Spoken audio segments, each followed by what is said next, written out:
Hello and welcome to this meeting of the Council of the Town of Oakville. This evening we're gathered to hear public delegations to make recommendations to us on the 2024 operating and capital budgets of the Town of Oakville. We have regrets from Councillor Longo, and it looks like everybody else is here. And Madam Clerk, is that right? Correct. Okay. It's now time to ask if there are any declarations of pecuniary interest. And Madam Clerk, I'm not seeing any. And I'll just ask if, right, so that brings us to our discussion items, which are the public delegations on the proposed 2024 budget. Madam Clerk, would you call the registered delegations, please?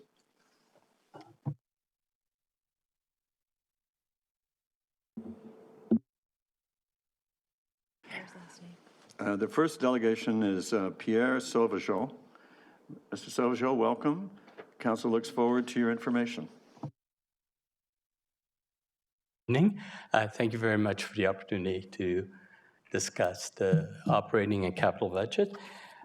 Wonder if you could put up the, pardon me? Oh, okay, great, thank you. As you see, there's two main areas, a third one if time is sufficient. Basically, the operating budget, I just want to discuss a little bit more in regards to the 5 new FTEs, as well as with respect to initiatives and business support team. And lastly, in regards to the internal audit budget as well. As I said, the capital budget is in regards to the snow disposal site, and if time permits, accountability and transparency, as well as the facility management review. Next slide, please. Yes, here, as you can see, this is in regards to the operating budget within the Strategy, Policy, and Communication Department. In it, in the lower section, in regards to 2024 service level change, it says 5 new FTEs, namely a full-time director, a communication and customer experience, research analyst in the corporate strategy and policy, as well as a strategic business advisory in the strategic initiatives, and 2 web editors. Now, previously, I believe Council had asked for more information with respect to these 5 positions, and under Appendix F a while back, it indicated the various positions, and it addressed the 4 in regards to one area, but with respect to the 5 additional staff within strategy, policy, communication, I'm just wondering, do you see the necessity for a full-time director of, I can't see that, director of communication and customer service? That's my question to be posed, if I can get a response from staff. I see the mayor in regards to the other area of the 4 additional FTEs in the, pardon me, within the strategy area. The mayor had recommended for 1 less position.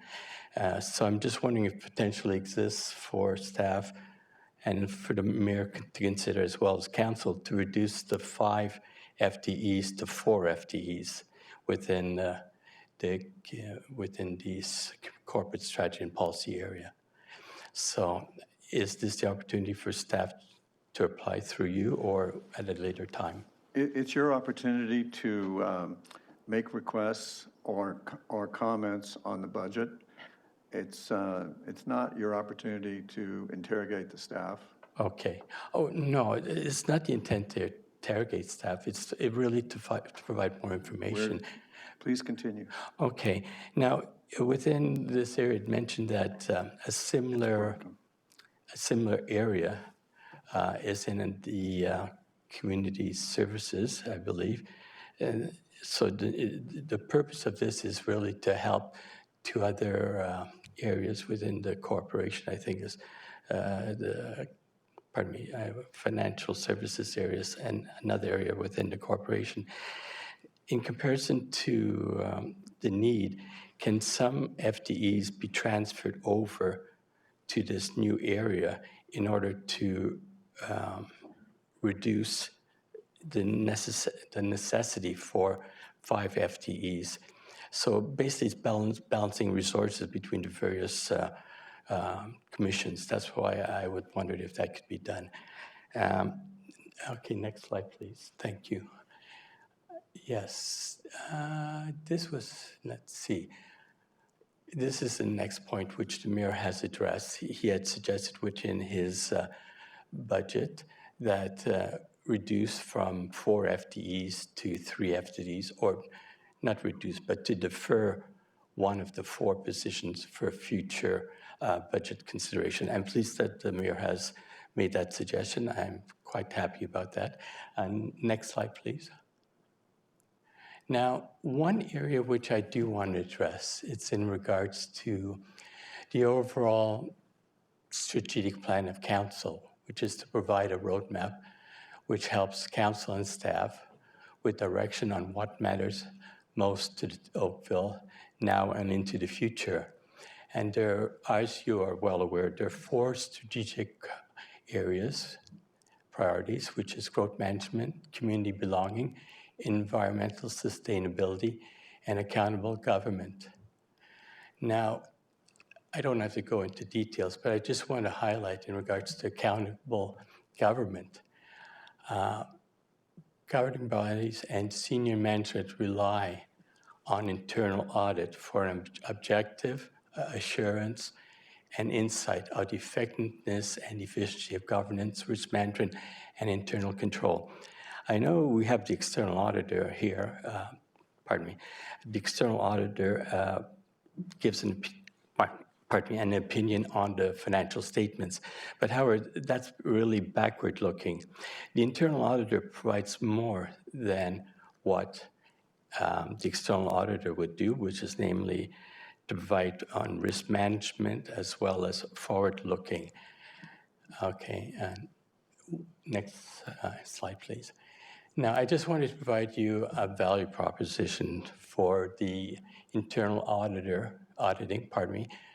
Basically, it's an important role, and it helps council as well as the town in ensuring that their assurance exists and insight on the effectiveness and efficiency of governance, risk management, and internal control processes. One thing I wanted to highlight is in regards to objectivity, and that's further to your right of the screen. Now, as part of objectivity, there's integrity, accountability, and independence. Independence is very important. I know the intent to increase the role of staff within the CAO administration area is in regards to looking within areas to move forward in the difficult things that we as a town, we need to look at. We've managed to look at the low-hanging fruits and able to help the town decrease its costs and make it more efficient and effective. However, there comes a time when push comes to shove where the necessity for an independent individual to assist the town is very important. Next slide, please. Now, as I mentioned before, the internal audit process, it offers insight, advice, evaluate risk, assess controls, ensure accuracy, as well as promote ethics, review processes and procedures, monitor compliance, and has assurance safeguards, investigate fraud, as well as communicate the results to both staff and to council for council to make a decision as to whether or not the recommendations will assist the town in moving forward. Next slide. Thank you.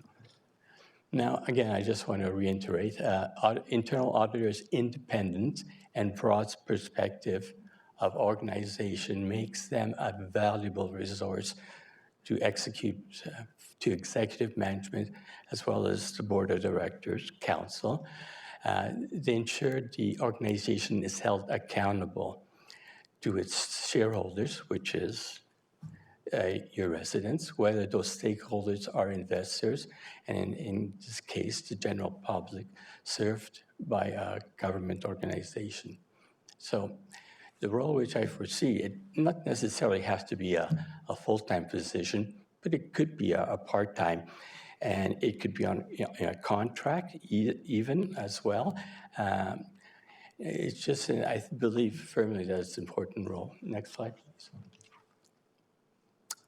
This is for the repeat. I believe it should be an Auditor General's office, which would be responsible for assisting the town in holding itself and its administrators accountable for the quality of stewardship over public funds and for the achievement of value from money in municipal operations. Next slide. Mr. Sauvageau, could you wrap up in 30 seconds? Oh, sure. One item which I would appreciate you look at is in regards to the capital budget under snow disposal removal. We are allocating, I believe, I don't know the amount, 5 million or whatever, but typically snow is moved from the location, it'll be trucked, and it'll be put at the site. But consideration should be made to melt snow rather than truck it, which costs money, to a site which will be planned for, they said $5 million. The need for that site will no longer be required, especially if we melt snow, and we will save on the transportation costs. Thank you very much. I ran out of time. Much appreciated. Thank you. Thank you very much for the time and effort you took to bring us your suggestions. Okay, thank you. The next registered delegation is joining us virtually, and that would be Harry Shea. And I hope the clerks can admit him to the meeting so that we can all enjoy the benefit of his insights.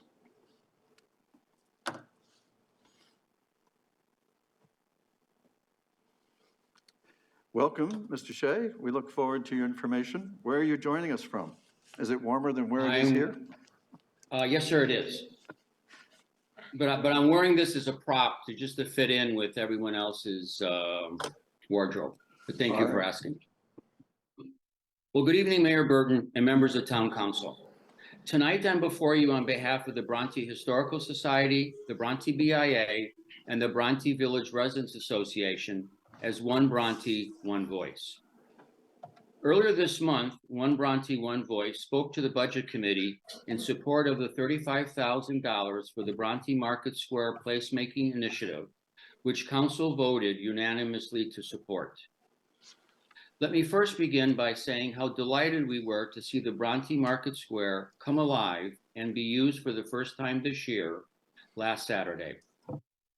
The community has waited a year to see this dormant space finally animated, full of activities for all ages.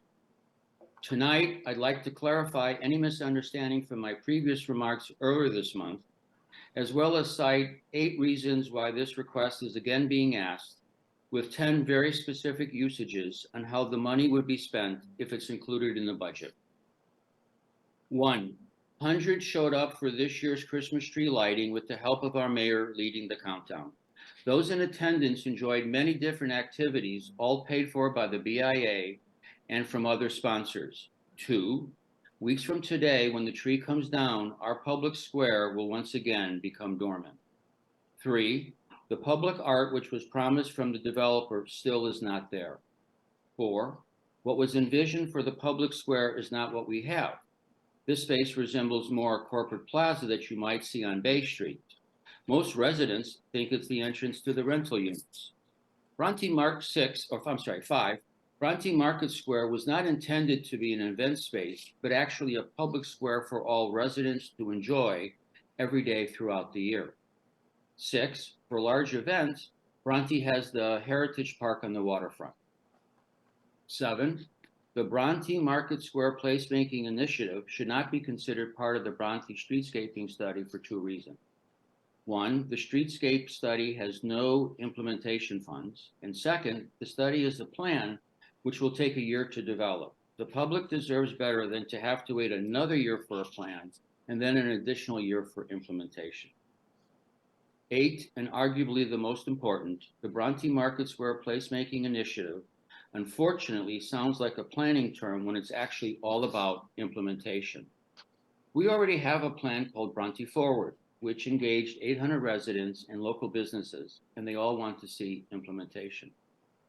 So how would the $35,000 be put into action?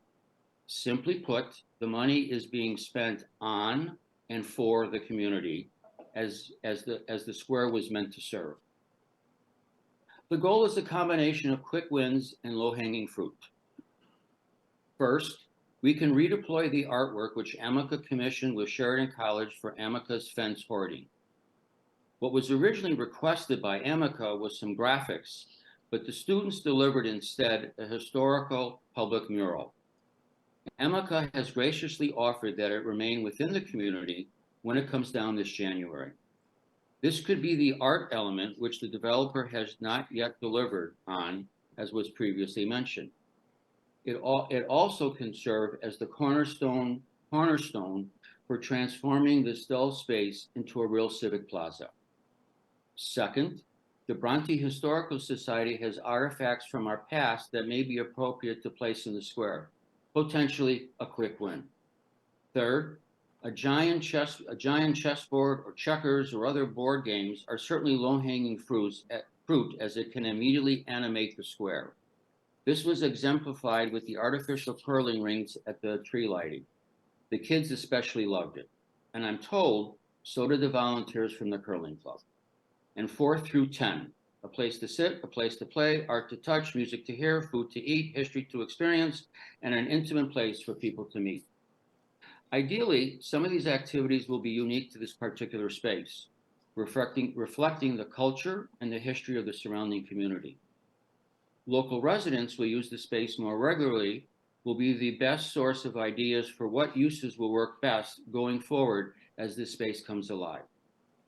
In fact, with a 10-minute walk from Bronte Market Square, there are 26 high or mid-rise buildings, plus 6 large condo buildings.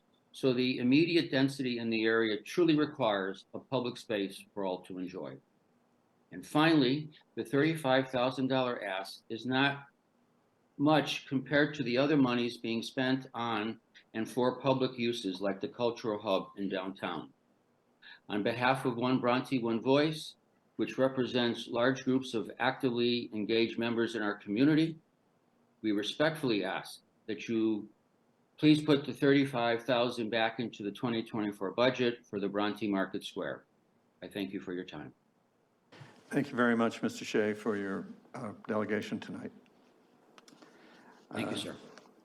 The next delegation is with us in the chamber, and that's Jeffrey Belcher. Mr. Belcher, welcome. Council looks forward to your information.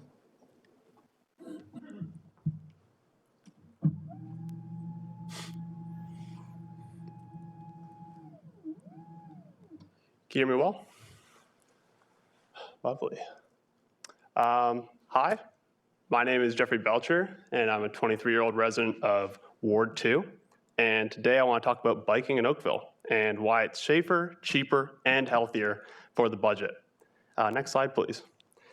I'm also going to be sourcing a couple things here. So I'm going to export that and give it to the clerk afterwards in case you guys want to reference that information afterwards. But yeah, so I'm just going to start it off here. Young people want to bike. When I talk to everybody in my generation, they all want to bike around to get around as their way to go. It's cheaper, healthier, and better for the environment than driving. Next slide, please. Here we have Third Line on the left and Trafalgar on the right. Third Line here is listed as a cycle route on the Oakville map for cycling infrastructure in Oakville. And this is the route that I would take to get from my house in Ward 2 to Bronte Go, which is the GO station nearest to my house. Bronte Go has some bike infrastructure. In my house, I can store my bike, but in between, it's a little scary to get around. On the right here, you can see Trafalgar, and this heads to Town Hall, where we're at right now. As you can see, if I had the option to bike to Town Hall, I would absolutely take that. But in neither of these examples do we have a little bit of infrastructure to keep us safe. However, there's a solution for this. Next slide, please. Bike lanes. Bike lanes are extremely safe. In Toronto, cycle tracks directly resulted in a 35% decrease in cycle vehicle collisions. Cycle tracks on roads without parked cars are 89% safer than unprotected bike lanes. And cycling infrastructure, and I found this very interesting, cycling infrastructure, when implemented in a community, actually leads to more women taking bikes than more men coming in. And I'm not sure why that happens, but I found this in a CBC news article. It was, quote, "The safer it is, the more women will cycle." And I mean, as a person who bikes around, I would love to have less gender disparity in this group. So I think there's a lot of great benefits for bike lanes for Oakville especially. But the benefits aren't just related to safety. Next slide, please. Who wants traffic anyways? As we can see by this diagram, bike lanes can transport more people per hour than driving lanes and bus lanes. Almost 8 times more efficient than driving if we put in one bike lane, 12,000 people an hour, and it promotes active transportation. Now, obviously this sounds amazing, but is it possible for Oakville to do something like this? Next slide, please. To figure this out, I looked at a Hamilton case study from 2014 where they were able to build 3 kilometers of a 2-lane protected bike lane for about $154 a meter. You can see the breakdown of that budget here, but I basically took the total and divided it by the kilometers to get that number. What could we do with a project benchmark like this in Oakville? Next slide, please. So here's an example. For less money for that, we could probably put in a connection of this type of bike lane connecting Bronte Go to Third Line and Lakeshore. This is a major artery in Oakville, and it's around where I live. And just to show you, I've highlighted in red places that this also would serve. I live kind of in the west Oakville near Canoke Arena, so there's a couple red dots there. That yellow square is the mall where a lot of people go and shop, and around there is a lot of housing projects as well. And so many neighborhoods would benefit from this type of infrastructure. It helps us hit our climate goals. It's safer for the families that would like to go to the GO station on their bikes. And it's only an 11-minute bike ride for this in total distance here. Next slide, please. I know the Ward 1 councilors are going to like this, but for that price, we could connect downtown Bronte to Bronte Go with a 2-lane protected bike lane. It's safer for everyone. It connects downtown to a major transit artery, promotes active transportation, but also, I just want to draw attention to the price tag here. $532,000, you'll notice that it comes in considerably less than another project in the budget. Next slide, please. The Bronte parking lot renewal on Jones Street. This project is 11% more expensive than the bike lane connecting downtown and Bronte Go. Not that that's something that has to happen, but I think it would be a great use of our money compared to increasing the amount of parking supply in downtown Bronte. As the last delegate also mentioned, there was a $35,000 budget that was stripped, unfortunately, from the Bronte street making project in the area.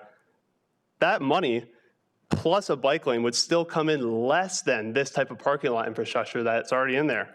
And this leads to more pollution. You don't get the street making that Bronte wants, and it doesn't connect a major artery from downtown in an urban area that we're trying to build to a major transit artery.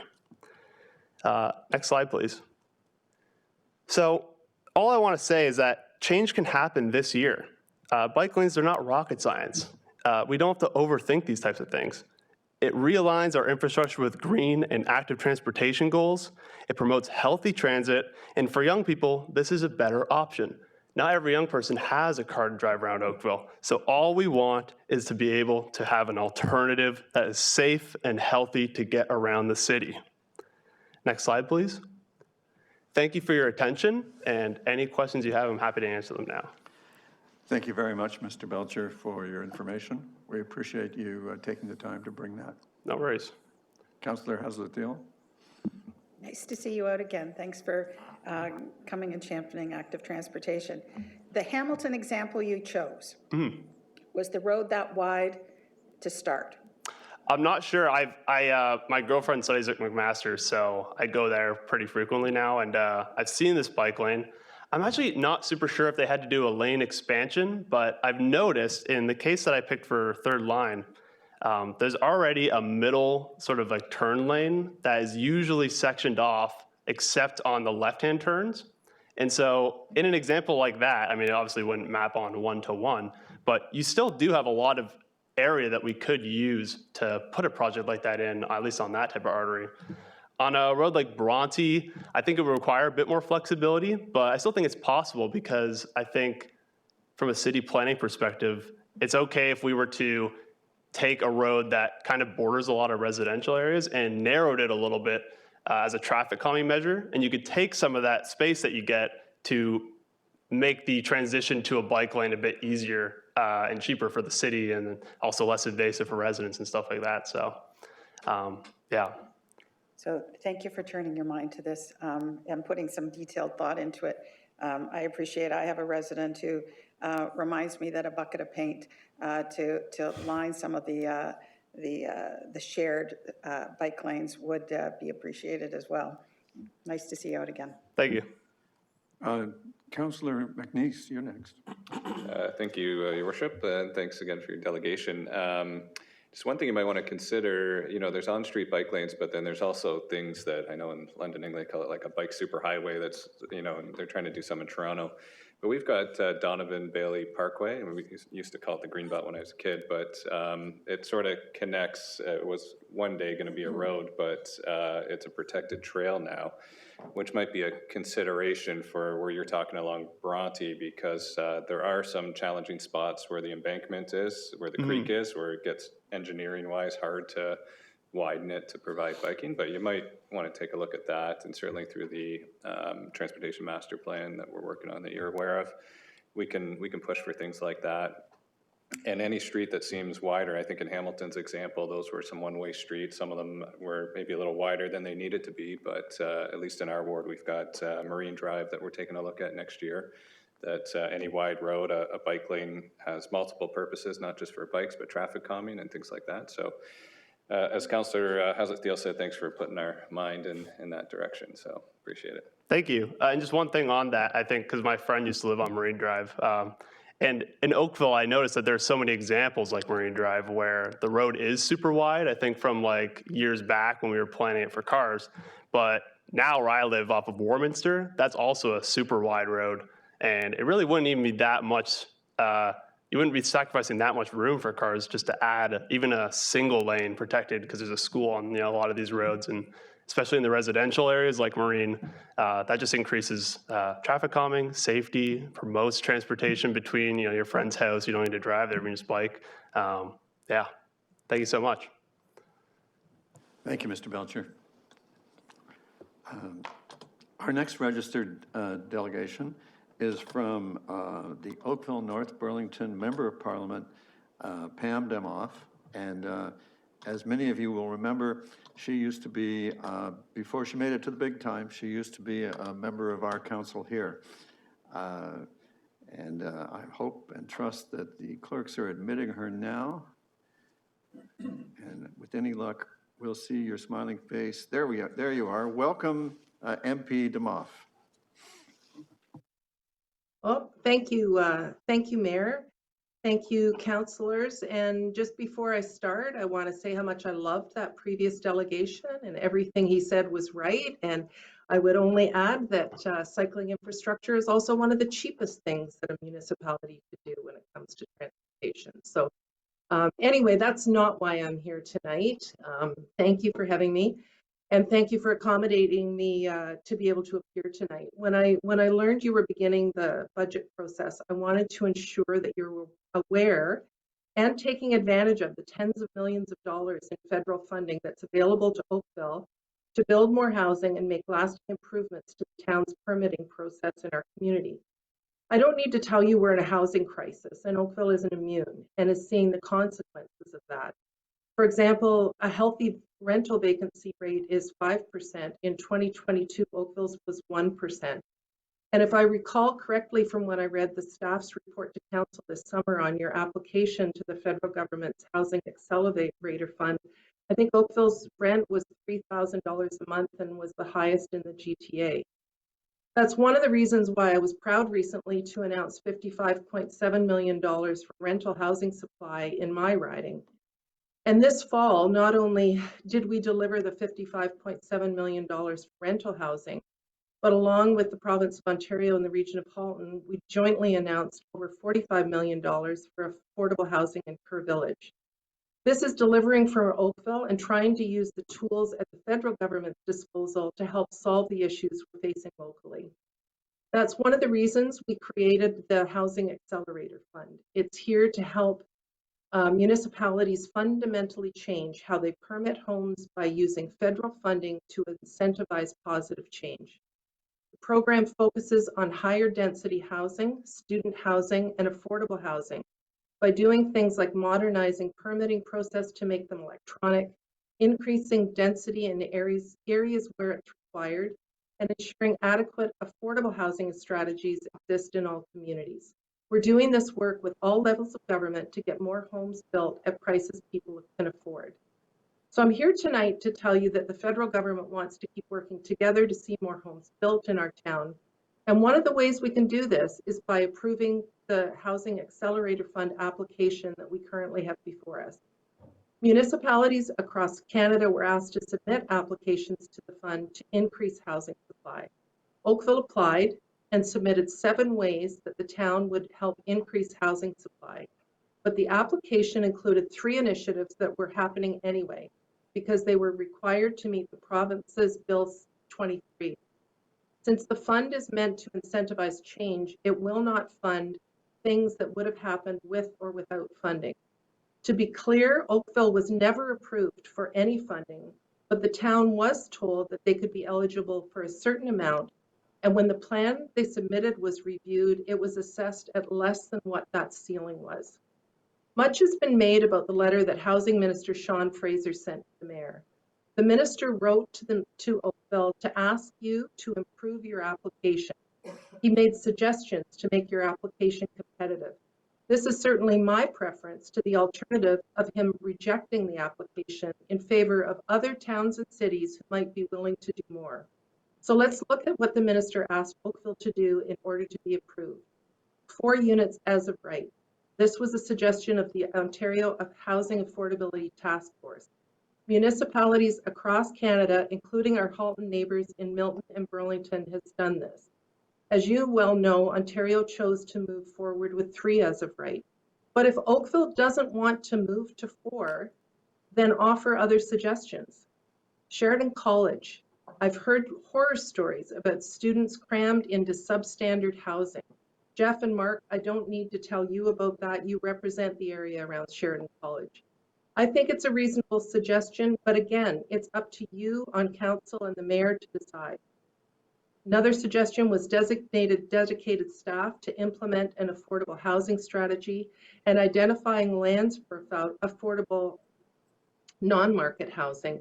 This shouldn't be contentious, especially when we are providing you funds to implement this. And delegating approvals for variances, affordable housing, and modular housing to town staff with timelines attached. Again, we don't know. Do you have an issue with this? In sum, the asks from the housing minister focused on student housing, making it easier to build more density, designating staff to implement an affordable housing strategy, identifying lands for affordable non-market housing, and creating a faster approval process by delegating approvals for variances, affordable housing, and modular town housing to town staff. These were asks we have seen across Canada we've seen them across Canada, and other municipalities have moved on them, whether it's Brampton, Vaughan, Charlottetown, Halifax, or Calgary, and more. Every week when I get to Ottawa, I hear about more deals with more cities across the country. I hear from mayors who are taking bold steps to build more homes, and they're stepping up, and we're funding them. I've asked the minister for updates on Oakville's application, but every time he tells me that the letter from a month ago has not received a response. This $4 billion fund is highly competitive. Already half of it is subscribed, and I don't want Oakville to miss out. But we can't move forward if the mayor doesn't respond. So my appeal to mayor and council is please reply, and please ensure that you do what you can to see Oakville get its millions of dollars from this fund. We can't fund you at all if you're not talking to us and if we don't get a response. So I'm here tonight to let you know that I want us to work together. If you don't reply, there will be $0 for Oakville. Many municipalities across the country are taking advantage of the budget or the program. And as you review your budget, my question to you is why not include tens of millions of dollars from the federal government? Thank you. Thank you, MP DeMoff. Would you answer a question or two? I'd be happy to answer questions, Mayor. Are you authorized by the minister to promise us any approval of our application? I think you need to talk to the minister's office before we can do anything, Mayor. So I have talked to the minister's office before I came here tonight, yes. So are you authorized to make any undertakings on behalf of the minister? In what way, Mayor? Well, you're telling us that if we do thus and so, we will get our application approved. And that's not what his letter says. And so I'm curious to know if through you, he's improving the letter. Nothing can happen when people don't talk to each other, Mayor, and when you don't respond to them, we have no idea of where Oakville stands. So right now, the ball is in Oakville's court to come back to the minister. So did the minister fail to disclose to you that his office and my office have been in conversations about this? Have you responded to it? Have you talked to the minister, Mayor? His staff and my staff have had several exchanges. The minister has not spoken to me. And my understanding is he has offered, and that offer has not been taken advantage of. So I'm here tonight to encourage Oakville to have a conversation with the federal government because nothing gets accomplished when people aren't talking to each other, Mayor. Which part of what I just said makes you think we're not talking? Well, you have not responded to his letter, Mayor. Have you sent a response to the letter and provided ideas for what the town of Oakville might like to do? The mayor. I am aware of the conversations, Mayor, because I received a copy from his chief of staff with the conversation that he had with Jorge from your office. So you are aware that we're in conversations with him?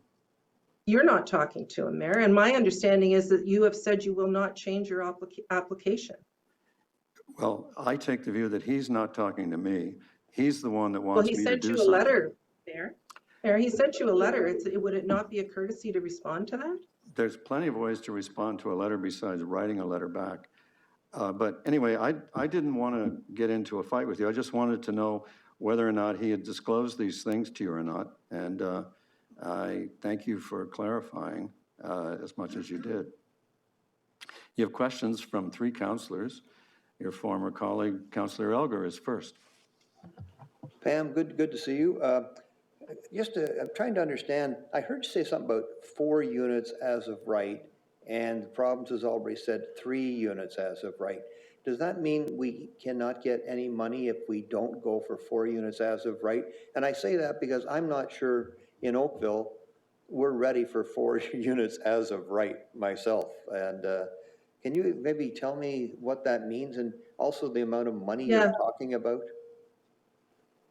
Yeah, thanks for that question, Alan. And you know, that's been my concern right from the get-go. I was on council with you for 5 years, and I know Oakville's hesitancy to increase density. I remember one of the things we did when we were doing the official plan was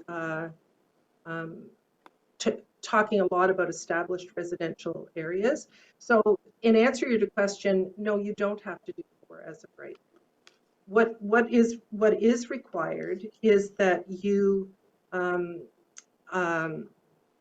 that you put forward, the initial application, as you may recall, asked for 7 things that Oakville would do. Oakville's application was not strong, and 3 of those things you would be doing anyway because of the province's directive to you in Bill 23. So if you don't want to do 4 as of right, have a conversation amongst yourselves, work with staff. What else can we do to incentivize more housing quickly? So the idea, Alan, is that you want housing built as quickly as possible. So, Pam, what numbers? What are we talking? Are we talking $100,000, 10,000, $1 million, 20 million? No. I mean, you know what? Right now it's 0, Alan. Somewhere between $25 and $35 million. Thank you, really. Thanks. Okay, Pam, thank you. Good questioning, Councillor. You've just got the federal government to increase their last offer, so good going. Councillor O'Meara. Thank you very much.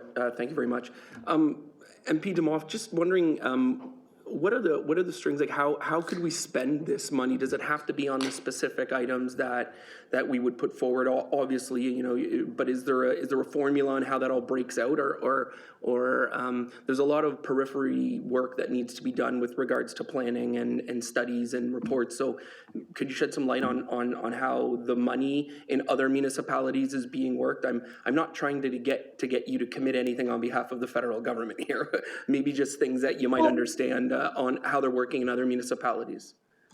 Yeah, and basically you present a plan and then we provide the funding for you to implement that plan. Now, we're not going to say that council's going to go out with their tool belts and start building houses, and that's, you know, but basically it's so other municipalities, it's been affordable housing grants, it's been DC waivers, development charge waivers for certain affordable housing projects. It can go towards staff.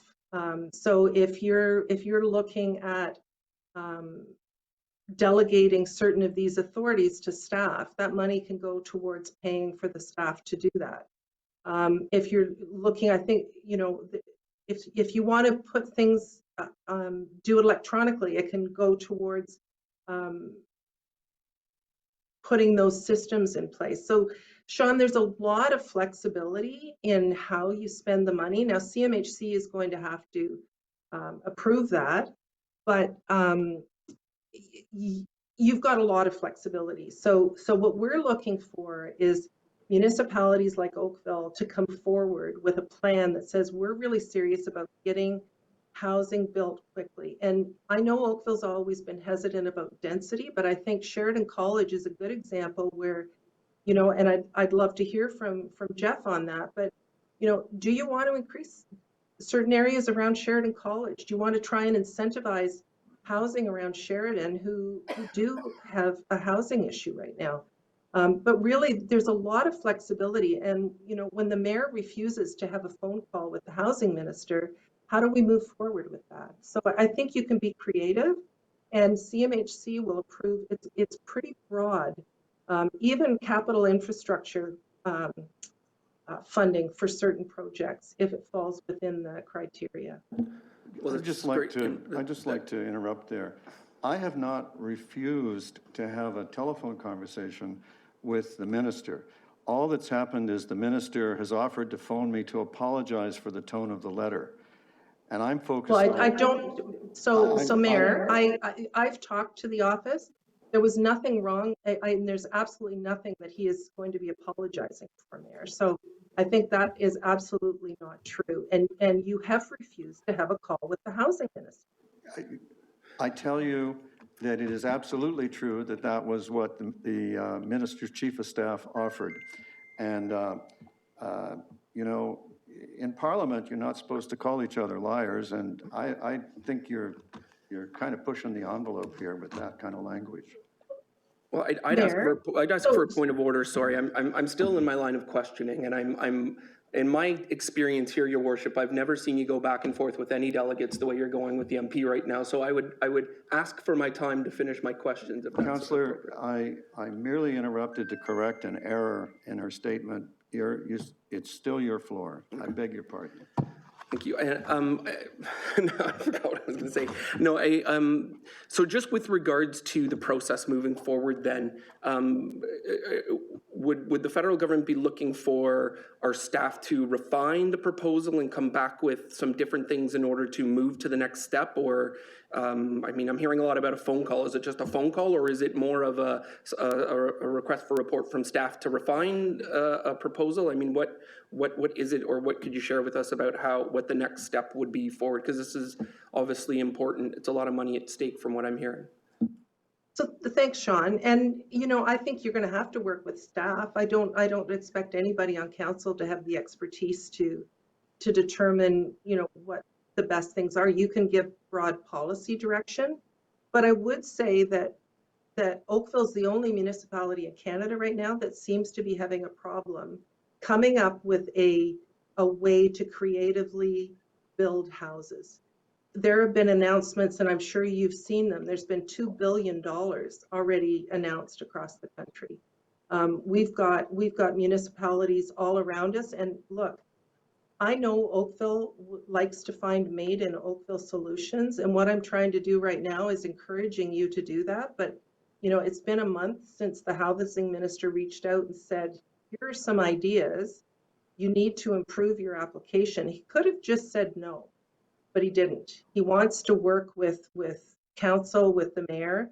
So, you know, however you want to do it, I would say that other municipalities are stepping up, and there is some urgency to this, Sean. So, you know, taking months for a staff report would not be practical. I'm just being honest with you. I mean, you know full well that Burlington and Milton have already done something, but you know, be creative. Go out there, work with staff, do whatever you folks feel that you need to do for Oakville, and work with his office to see how best to improve the application, because it is, as it is right now, it's not going to get funding. Thank you, Your Worship. Thank you, Councillor O'Meara. I didn't want to get into the back and forth on this that our friend MP DeMoff has led us into. But Council, I circulated the minister's letter to you. You all have it. I will tell you that the way I read that letter, it said, you need to do these things and I paraphrase, but I'm trying to quote as best I can, in order for me to consider approving your application. You do these things and I'll think about approving your application, not do these things and you get approved, okay? So that's why I found the letter to be somewhat disrespectful of our municipality. Secondly, we filed an application coached by the federal government.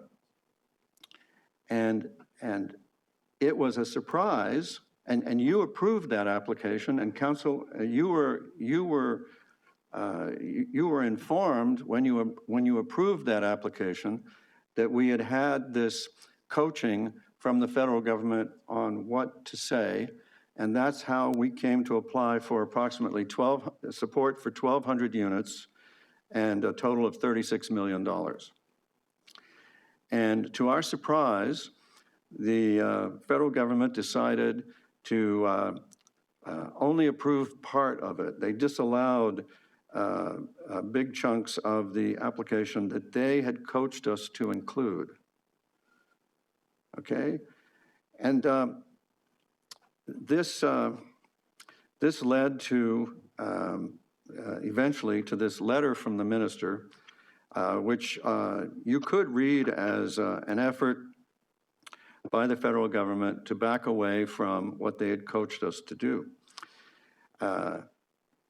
In the last couple of days, the minister's office has told us that they cut our application in order to make the money go farther, that there are other cities that need money. And And it was news a second ago from MP DeMoff, and I thank her for it, that we're now eligible for somewhere between $25 and $36 million because in the course of our negotiations and discussions with the minister's office, we had gotten from 18 up to 25. And as of this afternoon, we were still engaging in those discussions with the minister's office. And now we have a new agent involved in the discussions, and that's our friend, former councillor and member of parliament for Oakville North Burlington, Pam DeMoff.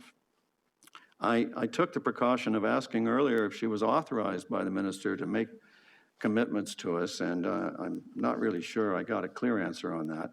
But I think now you know the situation better, and it is good news that we're now eligible for somewhere between 25 and 36 because this afternoon I got the impression that 25 was take it or leave it.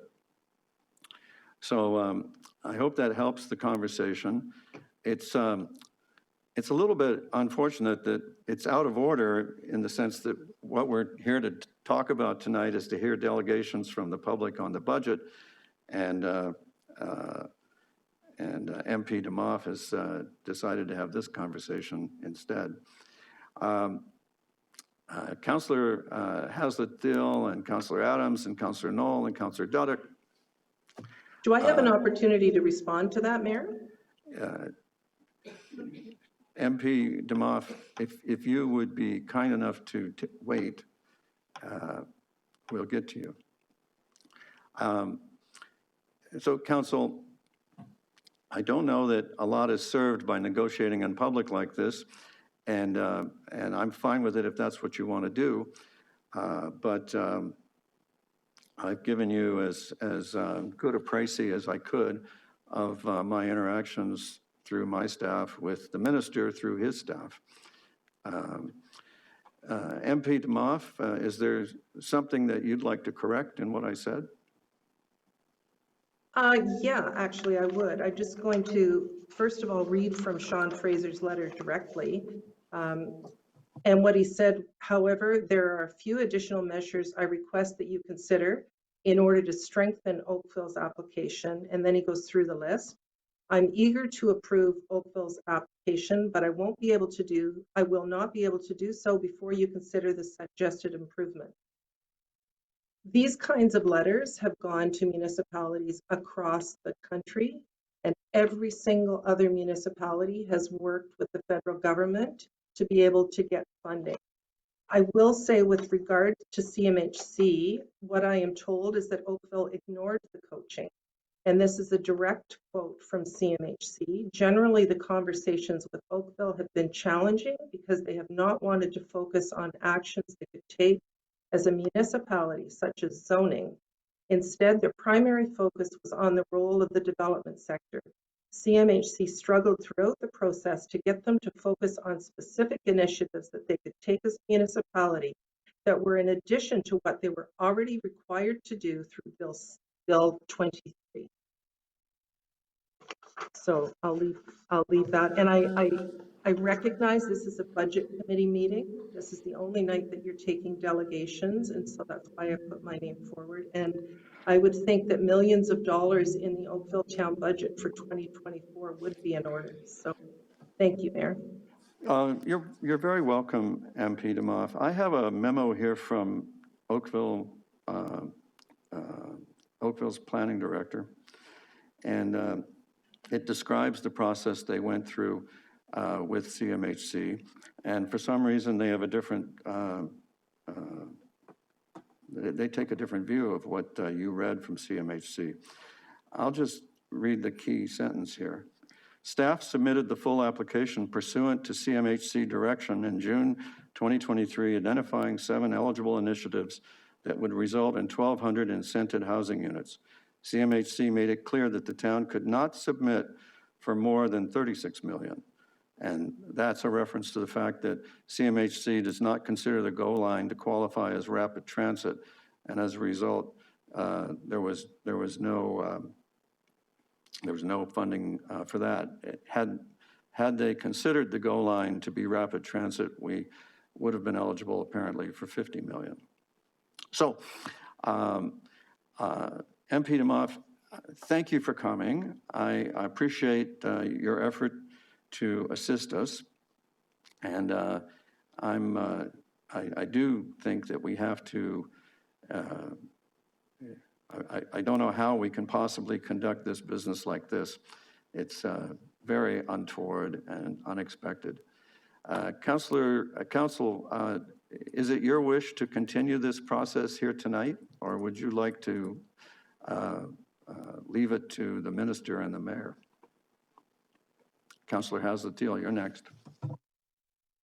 Thank you, Mayor Burton.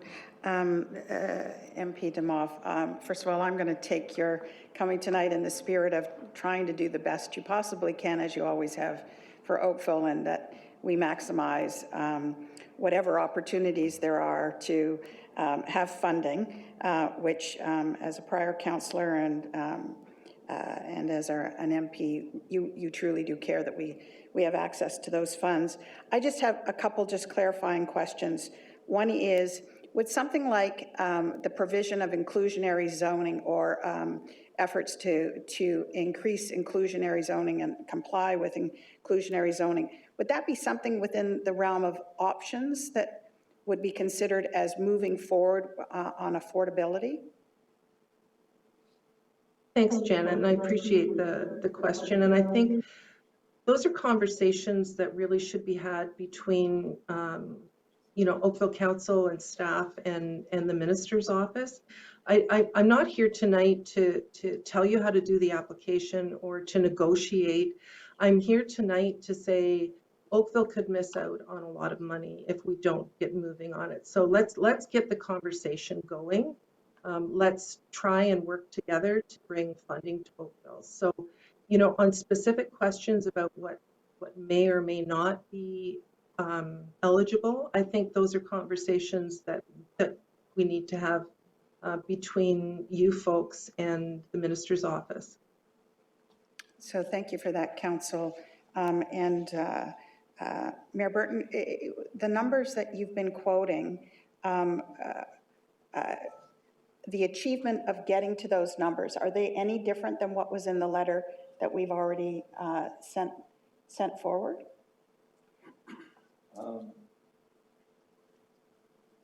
Councillor, I'm not at liberty to answer that question in public.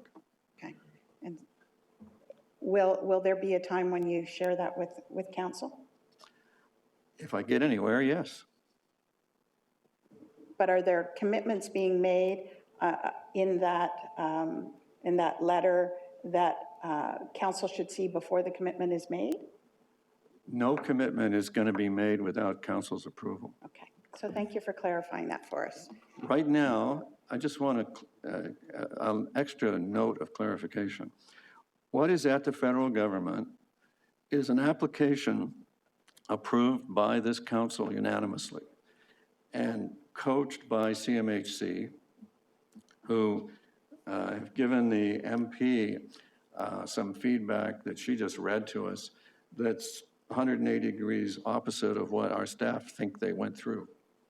So I recommend we take this offline and see tomorrow where the minister's head is at.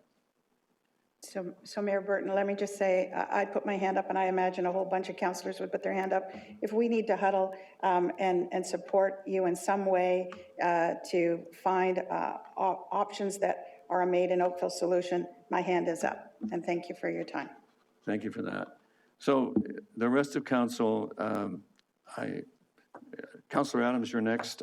You guys, you've considered my advice that maybe this isn't the time and place, but away you go. Councillor Adams. Thank you very much, and thank you very much, Pam, for joining us tonight. And we've spoken a little bit about the 4-unit item before, and it's been clarified with Councillor Elgar's questions. But I have a question about the Sheridan density issue, because that's something that is another significant part of the letter. And I'm, first of all, I'm a little bit concerned that the dollar values involved that are being offered by the federal government they're something, but they're really small in the grand scheme of housing. The dollars involved in housing production are giant, and the small amount that's being offered per unit is not a huge significant amount that changes the world. But on the Sheridan density issue, there have been 2 major apartment buildings built just south of Sheridan in the last couple of years. And there's a third large one that's been approved right across from Town Hall that's got a couple hundred units in it. And every time I speak with Sheridan, the first question I ask them is, what plans, have you built any new student homes? Have you built any student residences? Do you have a plan for student residences? And their answer has always been no. And the most recent answer was that they were going to buy units around Brampton, homes, and convert them into student homes. That was their answer to student housing. So if the federal government is bringing in international students and making our local housing issue more difficult, will you tie student numbers coming into our community to Sheridan College and other secondary institutions actually building residences for those students? Will you connect those two things? So thanks, Tom, for that question. And I've actually had just a general conversation with Sheridan College about the international students, not in detail. In fact, we're planning for one in the coming weeks. But my understanding is that Sheridan College actually has residence rooms available for international students. They're choosing not to use them because it's cheaper for them to go 8 to a house rather than getting a residence room. So again, I think that's a conversation to be had with Sheridan College. And if they come back to you and say, no, we don't need increased housing around here, let's have those conversations, Tom. I think just shutting down, I know it's outside the box for me to appear here today, but I really have been frustrated in dealing with the housing minister that we're not moving forward. So I think that's a conversation to have with Sheridan, and I am talking to them, but I think from what they've said, they have the residence space available. Many students are choosing not to use them.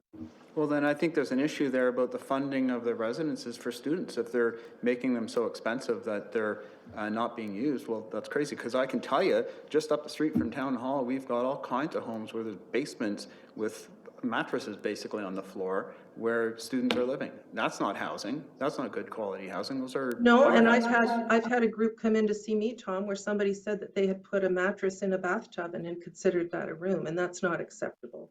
Right. So I don't think, right. So I think we're on the same page here, but there's also, you can't force people to live in residence. And I think this is a much broader conversation to be had around international students. And I am having a conversation with Sheridan College, and I know Anita wants to talk to them as well. So what kind of funding can you, so you're asking us to make changes to the zoning, but I'm not sure what more zoning changes can be made around Sheridan College, because we've already offered all the zoning that would allow them to get on with building residences. So what more intensification do you want around Sheridan? But this is what I'm saying, like, if you don't think that's something that Oakville wants to do, come back with a made in Oakville solution then. But other municipalities, every other municipality in Canada, Tom, is able to be creative. This is to cut red tape and to move the planning process. It's not meant to be building houses. $25 million is not going to build the units. It's called a housing accelerator fund to get them built more quickly. I could point to the $55.7 million we just announced right by my constituency office that is going to build 321 units in my riding. There are a number of things that need to happen. This is to try and get municipalities to allow approvals to happen more quickly and to get housing built more quickly. So if it's not around Sheridan College, then just say that. But if you're not responding, we don't even know what you want to do.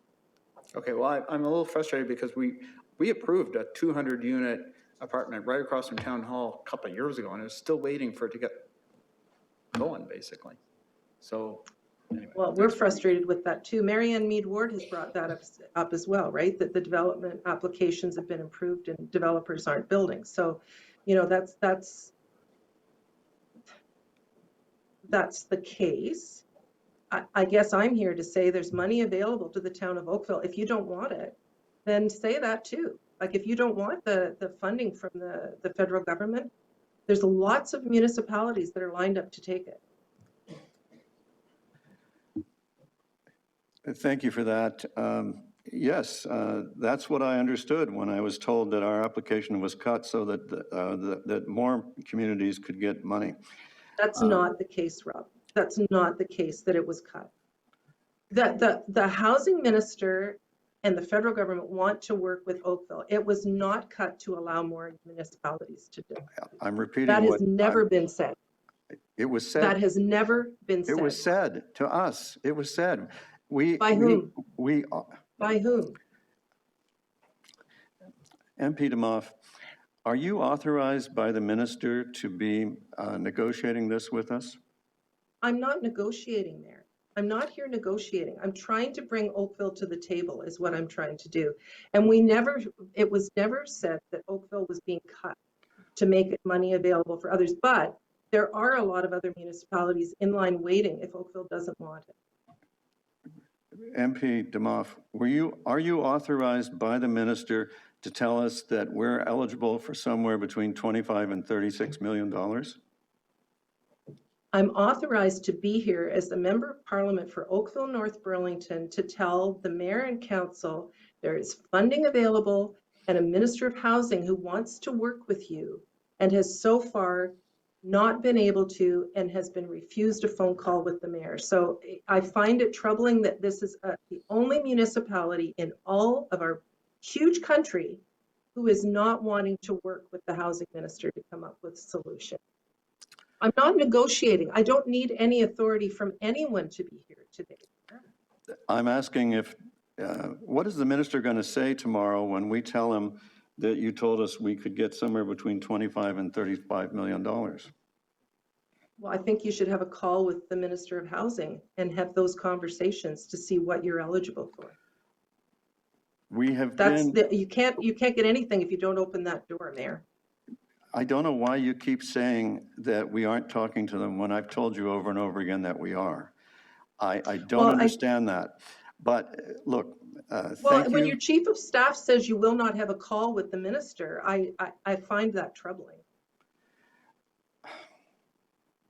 So if that's MP DeMoff, I've spoken to that. Councillor Duddick, it's your turn. Thank you, Your Worship. Through you to Pam, MP DeMoff. I just want to applaud you for coming forward tonight.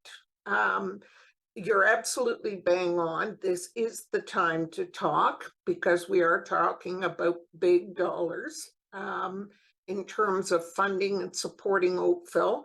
And as I say, I applaud the fact that you're willing to put yourself in this position to push and advocate for Oakville and North Burlington to be able to be eligible for those funds. I don't see it as an approval by you. I see it as there's a range of money that may be available if we meet the demands or the criteria that the federal government has indicated they want. I'm thrilled to hear that there's a flexibility because up until now, I didn't perceive that was the case. So now hearing that if we came up with a plan that may be, as we often say, made in Oakville solution, it's not a case of you have to do this in order to get that. It's we all want the same goal. We want the outcome to be able to accelerate things. How we get there is something different in each municipality. So as I say, I applaud you for coming out. I personally would love to have more of these with not only yourself, but our provincial members, because we cannot get our duly elected representatives to come forward and talk to us about some of these things. And in fairness, we haven't extended an invitation, but we don't get that feedback. We don't get that one-on-one. And I think this has been extremely useful in terms of gaining insight to the fact that, as you say, there's the flexibility there. So like I say, thank you, Pam, appreciate it. Thanks, Kathy. And I just, I know I told you personally, but just in front of the colleagues, I just want to congratulate you on your 20 years on council too. On November 10th, that's quite an achievement. And having served with you for 5 of those 20 years, I know what a great job you do representing Ward 2. So, and I appreciate the clarification. This is meant to be an opportunity for council to be part of what is hopefully Oakville moving forward. And I will pass on. I hope that there's a reply from the mayor and conversations can happen between Oakville and the minister's office. So thanks a lot, Kathy. Thank you, Councillor Dudek. Former Councillor and MP DeMoff, thank you very much for your efforts tonight. I assure you that the dialoguing between Oakville and the minister will continue. Thank you. And thanks to all of you for having me here tonight. You're welcome. All right, Council, that appears to be the end of the scheduled part of this meeting, as well as the unscheduled extra attraction. And it would now be in order to have a mover and seconder for the consideration and reading of the confirmatory bylaw. Councillor Elgar and Councillor Nanda, thank you. If there's no objection, I will declare that carried. Sorry. If we have to receive the delegations. Oh, there's an extra page here. Before that, I would like a mover, and can I have the same mover and seconder for receipt of the presentations from the delegations? Thank you. Any objection? That's carried. And the same mover and seconder for the confirmatory bylaw? No objection. That's carried. And that ends the meeting. Thank you, everybody. It's been terrific working with you. We're adjourned.